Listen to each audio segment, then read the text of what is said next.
of like Easter eggs that you can kind of find, oh wow, I think I just picked up on a thematic right there that they kind of couched in a conversation about candy, versus, steak and potatoes. Like, oh, I know what they mean. And so that exists for adults, you know. Okay, but here's my question.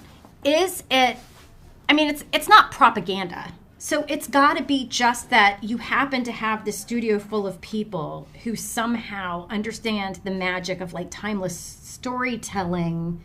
Like, I feel like that's inadvertent, right? It's super duper smart. These are really, really bright people. But you can't get there intentionally. Can you? Yeah, I don't think they break these stories, these movies, as, okay, what movie should we create that's going to teach America and the world about There's no reverse environmental issues? In that way. Yeah, they don't have an agenda. That's not propaganda. Yeah, so then how do we get... I don't understand how they do. Their products are some of the first bits of entertainment that a new human is ingesting. Yeah. And that there's an inherent responsibility with that and opportunity with that. Like, these people probably all love being parents too. And so here they have this opportunity to, like, not teach, but expose these new humans to these, primary themes and issues and values. And they're there to absorb if you do pick up on them. They don't hammer you with them.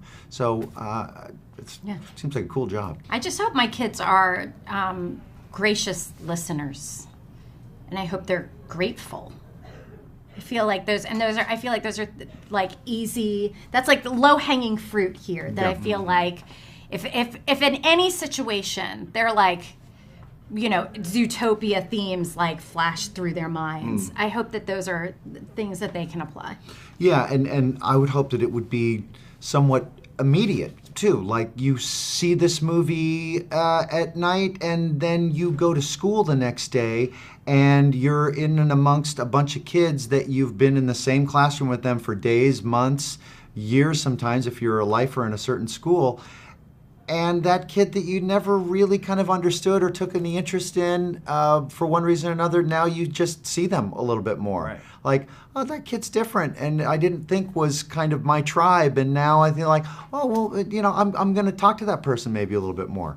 That'd be pretty cool. When you think about a snake, a poisonous pit viper especially, most of us would be scared of him. Right. There's all these preconceived, backgrounds and stereotypes and labels that when we think about, a snake with two really sharp fangs, but that's the message is, as cliche as this sounds, it still holds true. Don't judge a book by its cover. When you meet Gary, he's actually a really friendly guy, but also talks about, understanding that we are different, and that's how a society thrives, is by embracing each other's differences. A city like Zootopia thrives because it's it's built on diversity. Everybody have their space and belongs in a society, in a community. You said that they deliver it in a way that is easy to digest for kids and for adults. The simple messages, agree to disagree. There's enough room for everybody here.